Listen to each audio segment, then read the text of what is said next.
Heading है biogenesis of chloroplast या plastid बोल देते हैं। बायोजेनेसिस को हिंदी में बोलते हैं जैव निर्माण।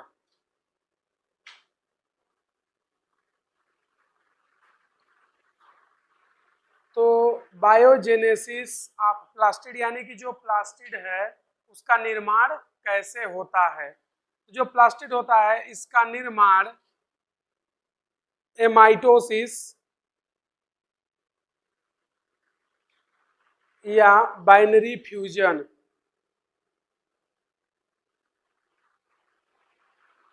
एमाइटोसिस को हिंदी में बोलते हैं असूत्री विभाजन। असूत्री विभाजन, बाइनरी फ्यूजन मतलब द्विविखंडन। तो इससे निर्माण होता है किसका, प्लास्टिड का। और ये जो प्लास्टिड बनता है इसको हम लोग बोलते हैं प्रोप्लास्टिड। और ये जो प्रोप्लास्टिड होता है ये कैसा होता है, एमेच्योर या बोले अपरिपक्व होता है। कैसा होता है, अपरिपक्व या एमेच्योर।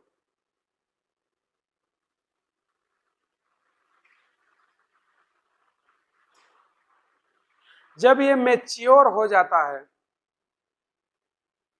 या परिपक्व हो जाता है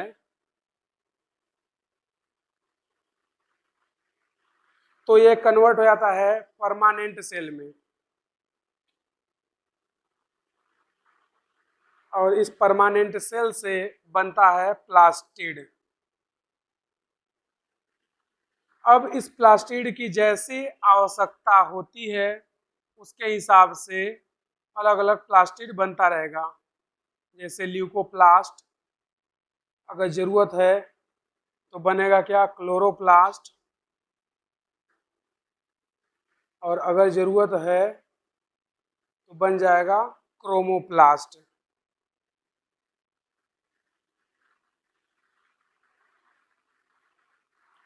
तो ये जरूरत के हिसाब से चेंज होता रहता है। जो प्रोप्लास्टिड होता है ये प्रेजेंट होता है कहाँ, मेरिस्टेमेटिक सेल में। Present in meristematic cell. Hindi में बोलते हैं इसको विभाज्योतक कोशिका। अर्थात ऐसी सेल जो कंटिन्यूअस क्या करती है, डिवीजन करती है। विभाज्योतक कोशिका।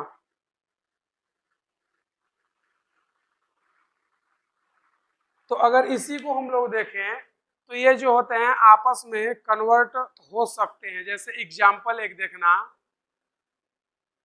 हम लोग एग्जाम्पल किसका ले रहे हैं, टमाटर का। तो टमाटर जो शुरू में होता है, प्रारंभ में, वो कैसा होता है, कलरलेस होता है। कैसा होता है, कलरलेस होता है, या हिंदी में बोलते हैं रंगहीन। तो अगर ये कलरलेस या रंगहीन है तो इसमें जो प्लास्टिड पाया जाता है वो होता है ल्यूकोप्लास्ट। फिर जब टमाटर हरा होता है यानी कि ग्रीन हो गया तो उस टाइम पर इसमें पाया जाता है क्लोरोप्लास्ट।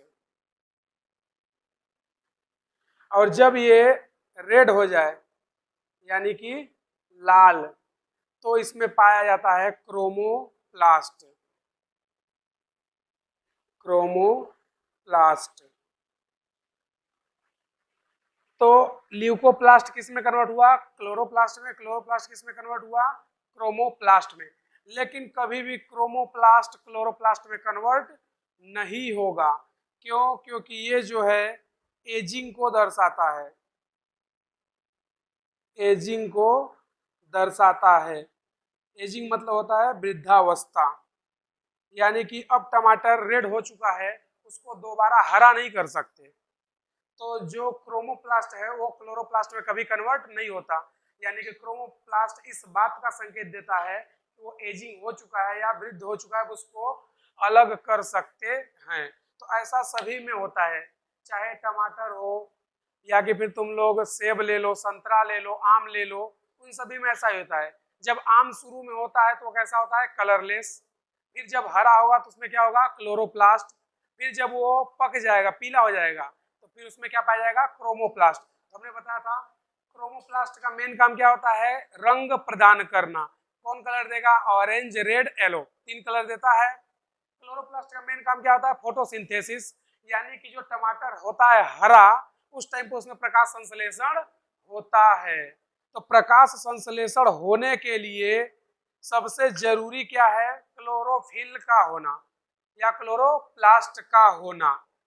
यानी कि अगर कोई पौधा हरा है तो उसमें क्लोरोफिल या क्लोरोप्लास्ट तो होगा, यानी प्रकाश संश्लेषण होगा। लेकिन कुछ पौधे ऐसे भी होते हैं जो हरे नहीं होते हैं, लाल होते हैं, नीले होते हैं, लेकिन फिर भी उसमें प्रकाश संश्लेषण होता है।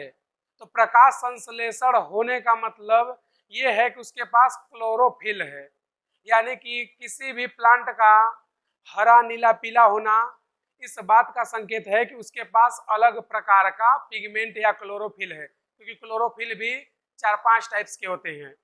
तो किसी पौधे में अगर प्रकाश संश्लेषण होता है तो उसका मतलब ये नहीं है कि वो पौधा हरा ही हो। नीला होगा तो भी प्रकाश संश्लेषण होता है, लाल होगा तो भी प्रकाश संश्लेषण होगा।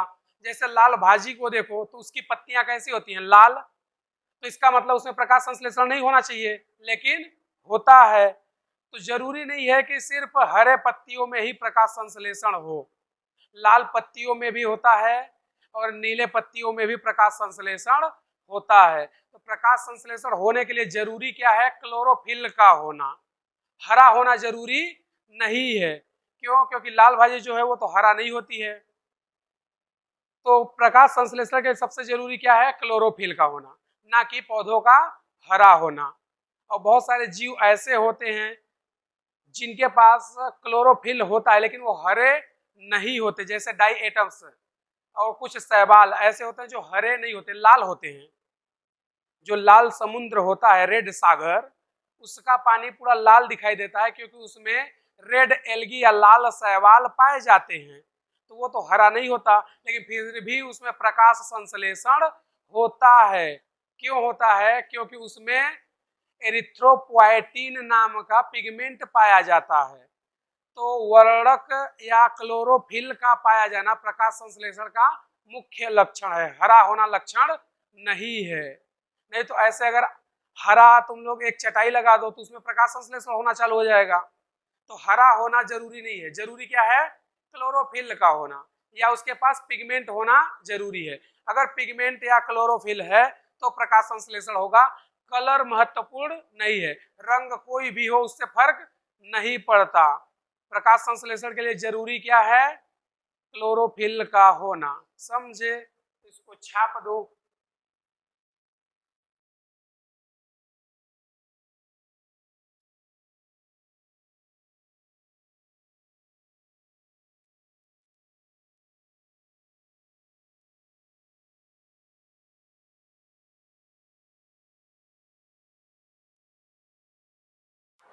अगला जो हेडिंग है उसको हम लोग बोलते हैं एंडो मेम्ब्रेन सिस्टम, हिंदी में बोलते हैं अंतः झिल्ली तंत्र। तो जो एंडोमेम्ब्रेन सिस्टम या अंतः झिल्ली तंत्र होता है, इसमें होता क्या है कि कुछ कोशिका अंग जो होते हैं आपस में मिल करके कार्य करते हैं, यानी एक दूसरे से सभी क्या होते हैं, रिलेटेड या जुड़े रहते हैं। तो अंतः झिल्ली तंत्र में 4 कोशिका अंग आपस में एक दूसरे से मिलकर कार्य करते हैं, इसलिए उनको क्या बोलते हैं, अंतः झिल्ली तंत्र। जिसमें पहला होता है एंडोप्लाज्मिक रेटिकुलम, हिंदी में बोलते हैं अंतः प्रद्यवी जालिका। दूसरा होता है गोल्जी कॉम्प्लेक्स या गोल्जी उपकरण। तीसरा होता है लाइसोसोम, हिंदी में बोलते हैं लयन का। और चौथा होता है वैक्यूल और हिंदी में बोलते हैं रसधानी। तो ये चारों ही एक दूसरे से मिलजुल कर काम करते हैं, इसलिए उनको क्या बोलते हैं, एंडोमेम्ब्रेन सिस्टम या अंतःझिल्ली तंत्र।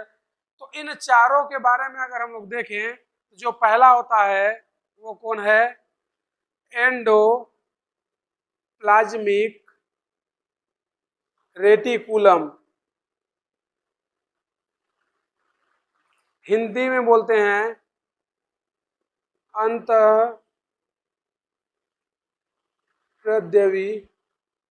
जालिका।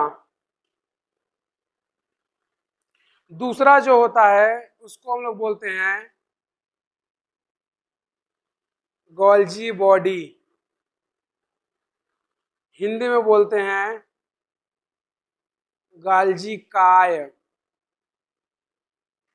जो थर्ड होता है उसको बोलते हैं लाइसोसोम, हिंदी में बोलते हैं लयन काय। और जो फोर्थ होता है उसको हम लोग बोलते हैं वैक्यूल,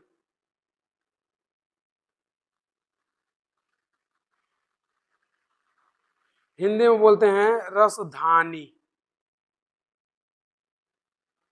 तो ये चारों संरचना मिल करके कितने हैं, चार, ये चारों मिल करके किसका निर्माण करते हैं, अंतःझिल्ली तंत्र का। अगर हम लोग इसमें केवल दो की बात करें, एंडोप्लाज्मिक रेटिकुलम, गोल्गी बॉडी, इसको हम लोग शॉर्ट में बोलते हैं जीबी और इसको शॉर्ट में हम लोग बोलते हैं ईआर, एंडोप्लाज्मिक रेटिकुलम। तो अगर इन दोनों की बात करें, एंडोप्लाज्मिक रेटिकुलम और गोल्जी बॉडी की, तो ये दोनों ही तीन चीजों से मिलके बने होते हैं। नंबर फर्स्ट सिस्टर्नी, और जो सिस्टर्नी होती है वो लॉन्ग होती है, हिंदी में बोलते हैं लंबी। फ्लैट होती है, हिंदी में बोलते हैं चपटी। और अनब्रांच होती है, कैसी होगी, अनब्रांच्ड, हिंदी में बोलते हैं अशाखित। अगर दूसरे की बात करें तो दूसरा जो होता है उसको हम लोग बोलते हैं ट्यूब्यूल्स,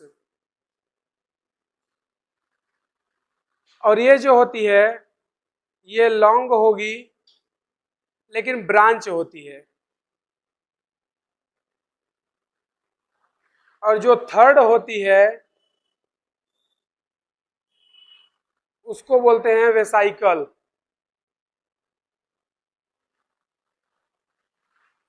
और वेसाइकल जो होती है ये होती है ओवल शेप, या हिंदी में बोलते हैं अंडाकार। तो एंडोप्लाज्मिक रेटिकुलम और गोल्जी बॉडी इन तीन चीजों से बनी होती है, पहला सिस्टर्नी, दूसरा ट्यूब्यूल्स और तीसरा वेसाइकल। बस केवल इन दोनों में फर्क इतना होता है कि ये जो तीनों हैं तीनों ही जीबी में मिलकर, जीबी मतलब गोल्जी बॉडी में मिलकर कॉम्प्लेक्स मतलब जटिल संरचना बनाते हैं, कॉम्प्लेक्स या जटिल संरचना बनाते हैं। परंतु एंडोप्लाज्मिक रेटिकुलम में कॉम्प्लेक्स नहीं बनाते हैं, एंडोप्लाज्मिक रेटिकुलम में कॉम्प्लेक्स नहीं बनाते हैं। तो ये है इनकी कहानी, सिस्टर्नी, ट्यूब्यूल और वेसाइकल। सिस्टर्नी कैसी होगी, लंबी होगी, चपटी होगी और अशाखित होती है, या लॉन्ग, फ्लैट और अनब्रांच्ड। ट्यूब्यूल्स जो होता है वो लंबी होगी लेकिन शाखित होती है, और जो वेसाइकल होती है वो अंडाकार शेप की होती है। इन तीनों से मिलकर एंडोप्लाज्मिक रेटिकुलम और गोल्जी बॉडी दोनों ही बनती है, लेकिन ये तीनों आपस में जटिल संरचना बना लेती हैं गोल्जी बॉडी में, जबकि एंडोप्लाज्मिक रेटिकुलम में अलग अलग रहती हैं। एक दूसरे से जुड़ी रहेंगी लेकिन जटिल संरचना नहीं बनाती हैं। समझे, तो इसको छाप दो। हम लोग एंडोप्लाज्मिक रेटिकुलम और गोल्जी बॉडी दोनों को एक साथ पढ़ेंगे, ER एंड जीबी। तो अगर हम लोग ER की बात करें तो सबसे ज्यादा मेम्ब्रेन या झिल्ली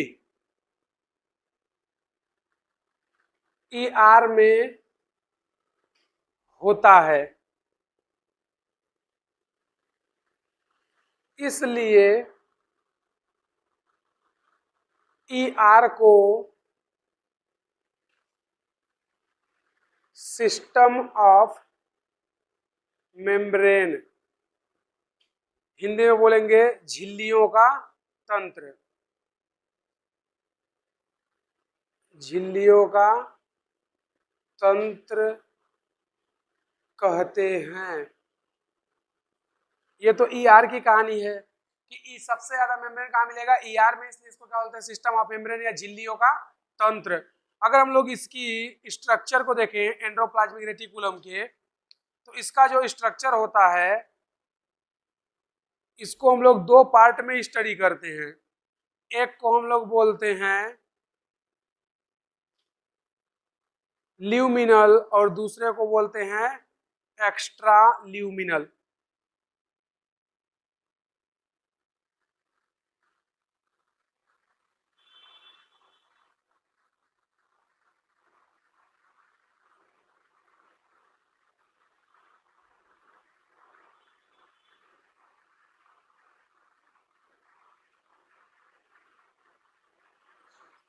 तो देखना, ये जो बीच वाली जगह है इसको हम लोग बोलते हैं एक्स्ट्रा ल्यूमिनल,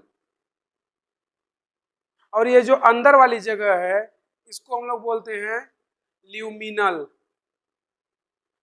तो देखना, इसमें क्या होता है, जो एंडोप्लाज्मिक रेटिकुलम है वो भी दो प्रकार की हो जाती है। अगर हम लोग इसके झिल्लियों पर किसको लगा दें, राइबोसोम को, तो अगर राइबोसोम मिल जाएगा इनके झिल्लियों पर तो ये खुरदुरा हो जाता है, तो इसको हम लोग बोलते हैं रफ एंडोप्लाज्मिक रेटिकुलम। क्या बोलते हैं, रफ एंडोप्लाज्मिक रेटिकुलम। मतलब अगर इसके झिल्लियों पर क्या पाया जाए, राइबोसोम, तो अगर राइबोसोम पाया जाएगा तो ये जो एंडोप्लाज्मिक रेटिकुलम है इसको हम लोग बोलते हैं RER। पूरा नाम क्या होगा, रफ एंडोप्लाज्मिक रेटिकुलम।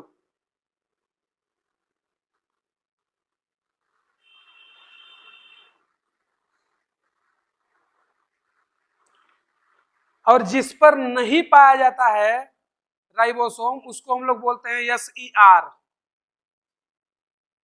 यस मतलब क्या हो जाएगा, स्मूथ एंडोप्लाज्मिक रेटिकुलम,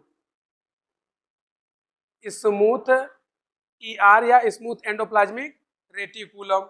तो जो इसके बीच की जगह होती है झिल्लियों के उसको क्या बोलते हैं, ल्यूमिनल। जो बाहर वाली जगह उसको क्या बोलेंगे, एक्स्ट्रा ल्यूमिनल। जिस झिल्लियों पर राइबोसोम के कण पाए जाते हैं उसको हम लोग बोलते हैं रफ एंडोप्लाज्मिक रेटिकुलम। ये जो रफ एंडोप्लाज्मिक रेटिकुलम या RER होता है ये मेनली प्रोटीन का निर्माण करता है। किसका निर्माण करता है, प्रोटीन सिंथेसिस या प्रोटीन का निर्माण करता है। और जो स्मूथ एंडोप्लाज्मिक रेटिकुलम होता है इस पर राइबोसोम पार्टिकल अब्सेंट होते हैं, इसलिए ये लिपिड या वसा का निर्माण करता है, लिपिड या वसा का निर्माण करता है। तो किसी भी सेल में प्रोटीन का निर्माण कौन करता है, रफ एंडोप्लाज्मिक रेटिकुलम। और लिपिड का निर्माण कौन करेगा, स्मूथ एंडोप्लाज्मिक रेटिकुलम। तो जो स्मूथ एंडोप्लाज्मिक रेटिकुलम होता है वह लिपिड और इसके साथ साथ जो स्टेरॉइडल हार्मोन्स होते हैं उनका भी निर्माण यही करता है। तो लिपिड का निर्माण स्मूथ एंडोप्लाज्मिक रेटिकुलम, प्रोटीन का निर्माण रफ एंडोप्लाज्मिक रेटिकुलम। रफ इसको इसलिए बोलते हैं क्योंकि इसके सतह पर क्या पाया जाता है, राइबोसोम। तो इसको जब टच करेंगे तो ये खुरदुरा लगता है। इस पर राइबोसोम नहीं पाए जाते इसलिए इसको टच करते हैं तो ये चिकना लगता है। तो इसको हिंदी में बोलते हैं खुरदुरा अंतःप्रद्रवी जालिका। हिंदी में क्या बोलते हैं, खुरदुरा ER। और इसको क्या बोलते हैं, चिकना। या चिकनी ER। तो जो स्मूथ होती है वो लिपिड बनाएगी और जो रफ होती है वो प्रोटीन बनाती है। अब ये जो लिपिड और इधर पर प्रोटीन बना है, इनको क्या करते हैं ये लोग भेज देते हैं कहाँ, गोल्जी बॉडी में। गोल्जी बॉडी क्या करेगी, इन सभी को पैक करती है, पैकेजिंग करती है, और इन पर अगर जरूरत है तो कार्बोहाइड्रेट भी लगा देती है। तो अगर हम लोग गोल्जी बॉडी को देखें तो जो गोल्जी बॉडी होती है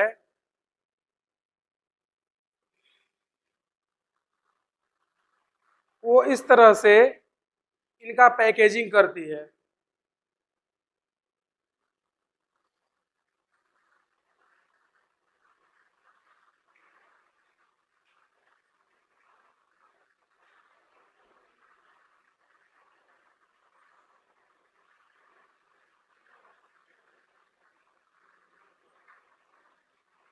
तो देखना, अब ये जो इन्होंने क्या बनाया है, प्रोटीन और लिपिड। तो यहाँ पर ये प्रोटीन के पार्टिकल और एक तरफ पर लिपिड के पार्टिकल, एक तरफ प्रोटीन और एक तरफ लिपिड आ जाएंगे। आने के बाद ये लोग चले जाते हैं इसके अंदर और ये भी चला जाएगा इसके अंदर। तो जब ये लोग इसके अंदर जाते हैं तो यहाँ पर क्या किया जाता है, यहाँ पर इनको ले जाया जाता है और इनको पैक कर दिया जाता है। और जैसे ही ये यहाँ से आगे की ओर पहुँचते हैं, इनको पैक करके भेज दिया जाएगा ऊपर की ओर और ये लोग इधर चल देंगे। जैसे ही ये लोग इधर चलते हैं, यहाँ पर होता कौन है, कार्बोहाइड्रेट। कौन होता है, कार्बोहाइड्रेट। ये क्या करता है, जो हमारे पास लिपिड और प्रोटीन मॉलिक्यूल आए हैं इसको हम लोग क्या मान रहे हैं, लिपिड, और ये कौन है, प्रोटीन। तो जो लिपिड और प्रोटीन आए हैं इनको यहाँ पर भेजेगा। तो यहाँ पर हमारा ये लिपिड आ गया और इस पर वो क्या करेगा, कार्बोहाइड्रेट को जोड़ देगा। उसी तरह इधर पर हमारा प्रोटीन आएगा और इस पर वो कार्बोहाइड्रेट को जोड़ देगा और जोड़ने के बाद फिर लास्ट में इनको यहाँ से बाहर निकाल देता है। तो यहाँ से जब ये लोग बाहर निकलते हैं और इधर से ये भी बाहर निकल जाएगा। तो जब ये लोग यहाँ से बाहर निकलते हैं तो ये पैकेज्ड रहते हैं, यानी कि इनको पैक कर दिया जाता है और इनके ऊपर क्या जुड़ गया है, कार्बोहाइड्रेट। तो अब ये क्या बन गया, ग्लाइको प्रोटीन। क्या बन गया, ग्लाइको प्रोटीन। तो हमने बताया था कि अगर प्रोटीन में कभी कार्बोहाइड्रेट जुड़ जाए तो नाम क्या हो जाता है, ग्लाइको। उसी तरह लिपिड में कार्बोहाइड्रेट जुड़ गया तो इसका नाम क्या हो जाएगा, ग्लाइको लिपिड। तो इस तरह से ये लोग लिपिड और प्रोटीन को पैकेजिंग कर करके आगे कोशिकाओं में भेज देते हैं। अब जिधर पर लिपिड और प्रोटीन का फॉर्मेशन किया जाता है उसके साइड को हम लोग बोलते हैं फॉर्मिंग फेज या हम लोग बोलते हैं सिस फेज। तो इधर साइड पे जो इसका सतह है इसको बोलते हैं सिस या इसी को बोलते हैं फॉर्मिंग या इसी को बोलते हैं कॉन्वेक्स। फॉर्मिंग मतलब निर्माणकारी सतह, यानी कि ऐसा सतह जिधर पर किसी चीज का क्या किया जाए, निर्माण। कॉन्वेक्स इसलिए बोलते हैं क्योंकि ये संरचना में उत्तल लेंस के जैसा दिखाई देता है। कैसा दिखाई देता है, उत्तल लेंस के जैसा। तो इधर की सतह को क्या बोलते हैं, सिस या फॉर्मिंग या फिर कॉन्वेक्स फेज। और जो इधर वाला सतह है ऊपर वाला, इधर के सतह को बोलता है वो ट्रांस फेज या उसी को बोलता है मैच्योर, क्योंकि यहाँ पर जो लिपिड और प्रोटीन उनको क्या करता है ये मैच्योर, या उसी को ये बोलता है कॉनकेव। क्या बोलता है, कॉनकेव। कॉनकेव इसलिए बोला जाता है क्योंकि यह देखने में अवतल लेंस जैसा दिखाई पड़ता है। तो जो लिपिड और प्रोटीन का निर्माण रफ और स्मूथ एंडोप्लाज्मिक रेटिकुलम करते हैं, इनको भेज दिया जाता है कहाँ, गोल्जी बॉडी में। गोल्जी बॉडी क्या करेगी, इनको पैकेजिंग करती है। पैकेजिंग क्या करके इनको कार्बोहाइड्रेट इन पर जोड़ेगी और ग्लाइकोलिपिड ग्लाइकोप्रोटीन बना देती है। जिस साइड पर गोल्जी बॉडी का फॉर्मेशन किया जाता है या जिधर पर लिपिड और प्रोटीन की पैकेजिंग स्टार्ट होती है उसको हम लोग बोलते हैं सिस या फॉर्मिंग या कॉन्वेक्स फेज। और जिधर पर उनको तैयार करके निकाला जाता है, उसको हम लोग बोलते हैं ट्रांस या कि फिर मैच्योर फेज, या उसी को बोलते हैं कॉनकेव फेज, क्योंकि वो देखने में अवतल लेंस जैसा दिखाई देता है। अगर इन सभी को एक सम्मिलित डायग्राम में देखें तो जो इनका सम्मिलित डायग्राम होता है, यहीं पर होती है हमारी क्या, गोल्जी बॉडी, इस तरह से।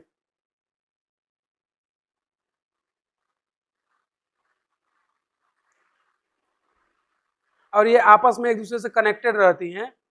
तो ये इधर से क्या आ जाएगा, लिपिड, और इधर से आ जाएगा प्रोटीन, और इनको बना बना के इधर से ये लोग लिपिड और प्रोटीन निकालते रहते हैं। तो गोल्जी बॉडी और एंडोप्लाज्मिक रेटिकुलम दोनों एक साथ मिलके काम करते हैं, और उसके साथ साथ एंडोप्लाज्मिक रेटिकुलम जो होता है वो कच्चा पदार्थ या रॉ मटेरियल का निर्माण करके गोल्जी बॉडी को दे देता है, और गोल्जी बॉडी उस कच्चे पदार्थ को शेप देता है, यानी कि एक निश्चित आकार देगा, और उसको पैकेजिंग करके लाइसोसोम का निर्माण करता है। इसीलिए हमने बोला था कि अंतःझिल्ली तंत्र में 4 कोशिका अंग मिलके काम करते हैं, यानी कि लाइसोसोम का निर्माण भी कौन करते हैं, एंडोप्लाज्मिक रेटिकुलम और गोल्जी बॉडी दोनों मिलके करते हैं। कच्चा पदार्थ या रॉ मटेरियल कौन बना के देगा, एंडोप्लाज्मिक रेटिकुलम, उसको साइज देना और उसको पैक करना, इसका काम किसका रहता है, गोल्जी बॉडी का। तो इस तरह से हम लोग बोल सकते हैं कि लाइसोसोम एंडोप्लाज्मिक रेटिकुलम और गोल्जी बॉडी का सम्मिलित उत्पाद है या सम्मिलित प्रोडक्ट है, यानी कि लाइसोसोम को एंडोप्लाज्मिक रेटिकुलम और गोल्जी बॉडी दोनों मिलकर के बनाते हैं। तो ये 4 कोशिका अंग कौन कौन, endoplasmic reticulum, Golgi body, lysosome और वैक्यूल, ये चारों एक दूसरे से मिलजुल कर काम करते हैं, इसलिए इनको क्या बोलते हैं, एंडोमेम्ब्रेन सिस्टम। समझे कि नहीं समझे, इतना लिख लो, फिर आगे देखते हैं।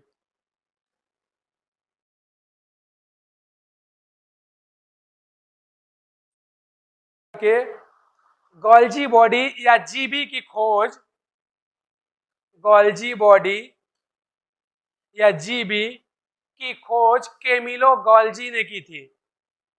गोल्जी बॉडी की खोज कैमिलो गोल्जी ने की थी, कैमिलो गोल्जी ने की थी, और उसने अपने नाम पर इसका नाम रख दिया था गोल्जी बॉडी। तो देखना अगला जो हेडिंग है वो है लाइसोसोम,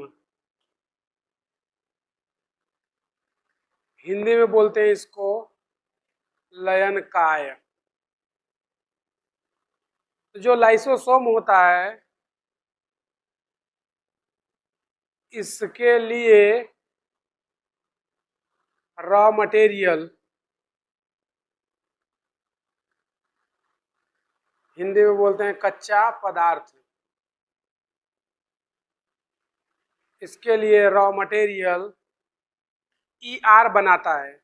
कौन बनाता है, ER बनाता है, तथा उसको शेप व पैकेजिंग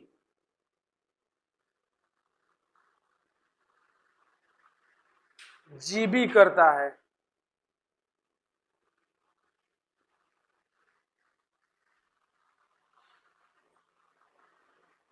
नए बने लाइसोसोम, नए बने लाइसोसोम का pH 7 होता है, परंतु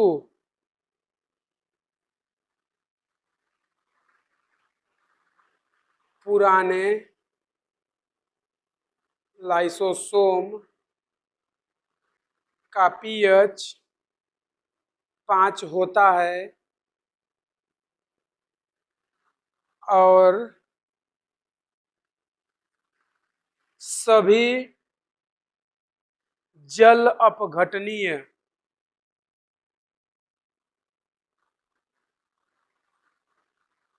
सभी जल अपघटनी एंजाइम,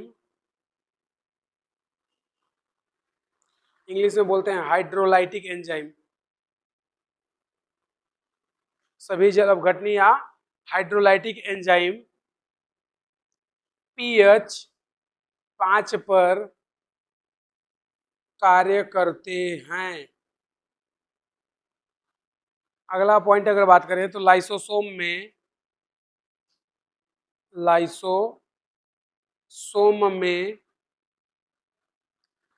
50 प्रकार के हाइड्रोलाइटिक एंजाइम पाए जाते हैं। 50 प्रकार के हाइड्रोलाइटिक एंजाइम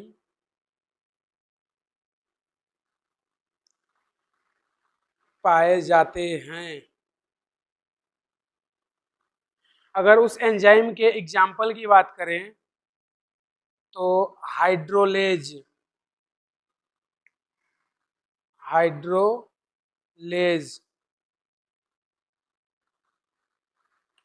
कैटालेज,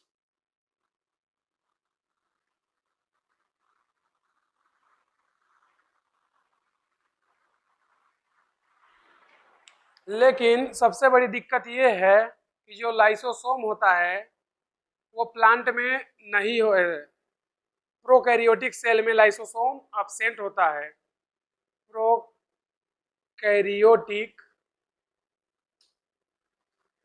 सेल में लाइसोसोम एब्सेंट होता है। तो फिर वहां पर जो पेरीप्लाज्मिक स्पेस होता है, पेरीप्लाज्मिक स्पेस लाइसोसोम की तरह कार्य करता है। तो प्रोकैरियोट में लाइसोसोम अनुपस्थित होता है, उसकी जगह पर उसमें क्या पाया जाता है, पेरीप्लाज्मिक स्पेस। अब पेरीप्लाज्मिक स्पेस होता क्या है, जो प्रोकैरियोटिक सेल होती हैं वो डबल मेम्ब्रेन होती हैं, यानी कि उनकी कोशिका झिल्ली द्विझिल्ली होती है। आउटर मेम्ब्रेन और इनर मेम्ब्रेन के बीच में जो स्पेस होता है उसको हम लोग बोलते हैं पेरीप्लाज्मिक स्पेस। उस पेरीप्लाज्मिक स्पेस में ही उनका हाइड्रोलाइटिक एंजाइम पाया जाता है जो लाइसोसोम की जैसा काम करेगा। लाइसोसोम का काम क्या होता है, लाइसोसोम जो ओल्ड या मृत कोशिकाएं होती हैं उनको डाइजेस्ट कर लेता है, उनका पाचन कर देता है।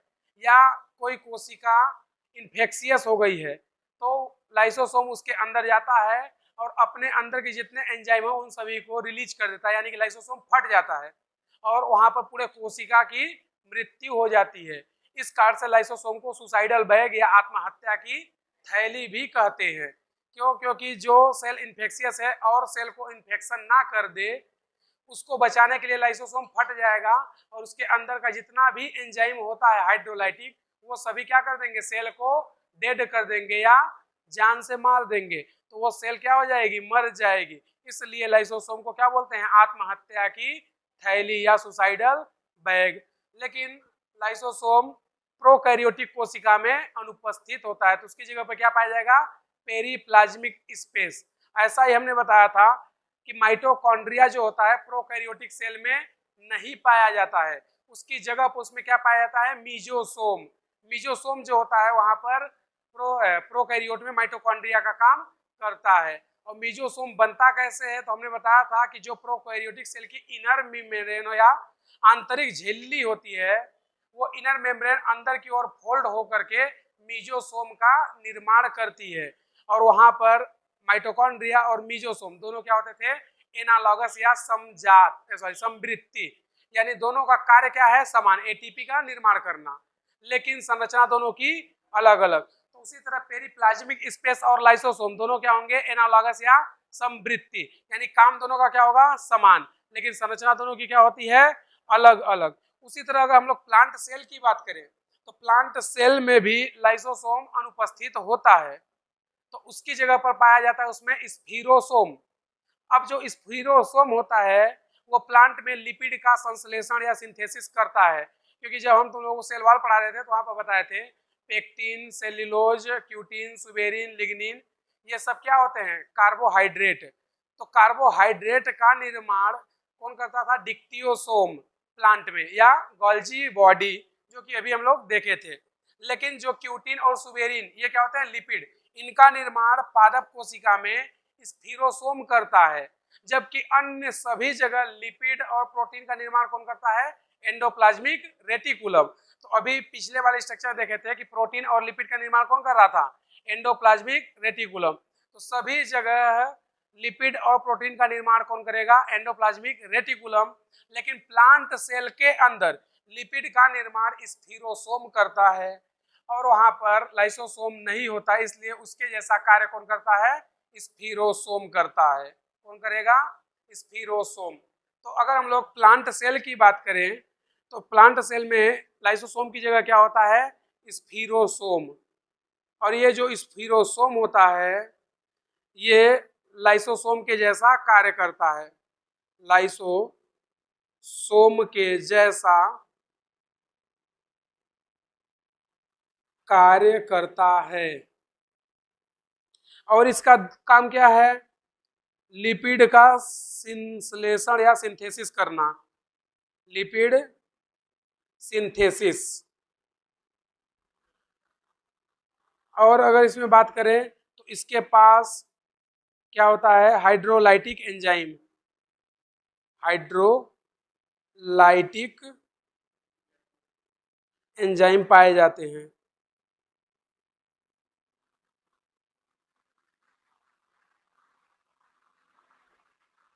तो प्लांट में लाइसोसोम नहीं होता, उसकी जगह क्या मिलेगा, स्फीरोसोम। स्फीरोसोम का काम क्या होगा, लिपिड का संश्लेषण करना। और जो काम एनिमल सेल में लाइसोसोम करता है वही सेम काम स्फीरोसोम कहाँ करेगा, प्लांट में। तो ये कहाँ प्रेजेंट होता है, present in plant cell, present in plant cell. अगर हम लोग इसी में बात कर ले तो यहीं पे लिख देते हैं, लाइसोसोम को हम लोग सुसाइडल बैग भी बोलते हैं। लाइसोसोम को सुसाइडल बैग, हिंदी में बोलते हैं आत्महत्या की थैली, आत्महत्या की थैली। क्यों बोलते हैं आत्महत्या की थैली, क्योंकि ये ओल्ड या पुरानी कोशिकाओं में अपने पूरे एंजाइम को फैला देती है, यानी कि वहां पर लाइसोसोम फट जाता है, इसलिए पूरी की पूरी कोशिका मर जाती है, इसलिए उसको हम लोग क्या बोलते हैं, सुसाइडल बैग या आत्महत्या की थैली। इसके अलावा अगर हम लोग बात करें तो लाइसोसोम का देखोगे तो यहाँ पर हमने बताया है कि लाइसोसोम का जो पीएच होता है वो कितना होता है, 5। जो एक्टिव होता है, यानी कि जितने भी लाइसोसोम के एंजाइम हैं वो सभी पीएच 5 पर ही कार्य करते हैं। यानी कि अगर नया नया लाइसोसोम बना है तो उसका पीएच 7 होता है, लेकिन सक्रिय पीएच क्या होता है, 5। यानी जितने भी लाइसोसोम के अंदर 50 प्रकार के एंजाइम है वो सभी कब काम करेंगे, जब पीएच 5 होगा। और पीएच 5 होने का मतलब क्या है, लाइसोसोम का मीडियम कैसा होगा, अम्लीय होगा। कैसा होगा, अम्लीय या एसिडिक होगा, एसिडिक या अम्लीय होगा। तो लाइसोसोम में जितने भी एंजाइम होते हैं वो सभी पीएच 5 पर कार्य करते हैं।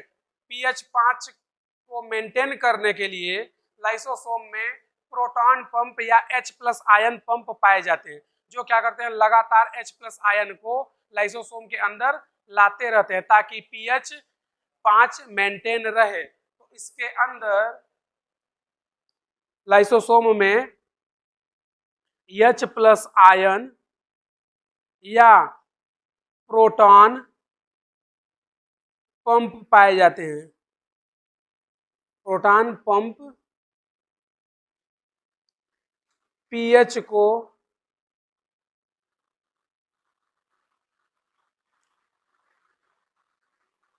या पीएच 5 बनाए रखते हैं।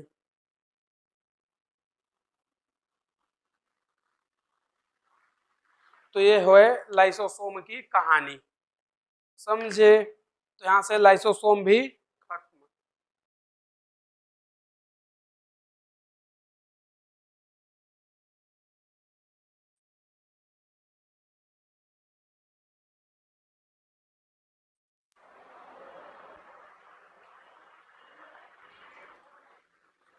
तो अगला जो है वो क्या है, वैक्यूल, हिंदी में बोलते हैं रसधानी। तो जो वैक्यूल होता है ये सेल का 90% भाग घेरा रहता है।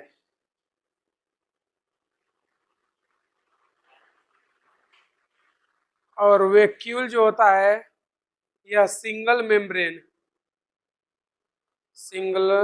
मेम्ब्रेन युक्त होता है,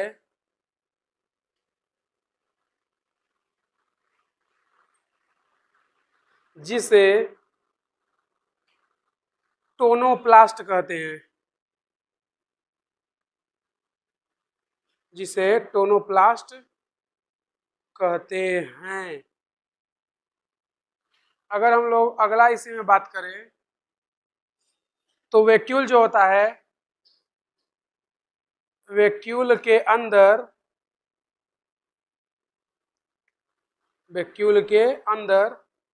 जल, रस, उत्सर्जी पदार्थ,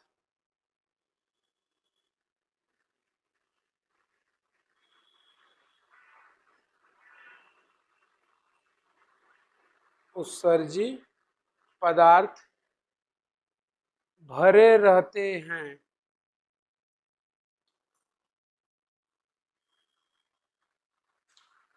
जिसके कारण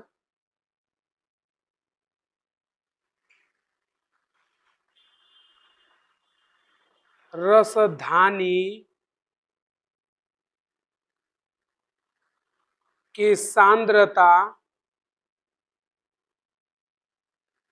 अधिक होती है, जिसके कारण रसधानी की सांद्रता अधिक होती है। अगर हम लोग इसी में और आगे बात कर लें तो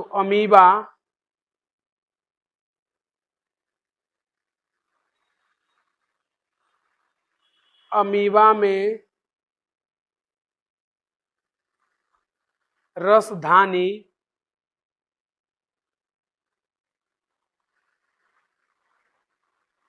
संकुचनशील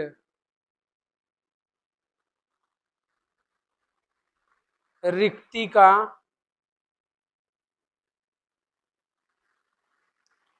के रूप में कार्य करती है,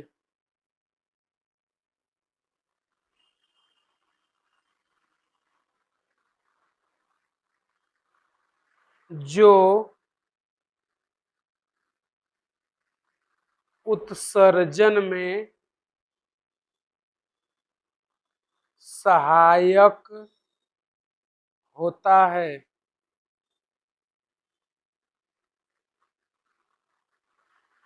और इसी में आगे अगर हम लोग बात करें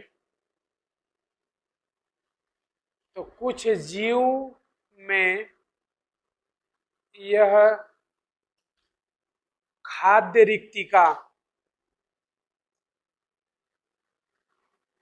इंग्लिश में बोलते हैं फूड वैक्यूल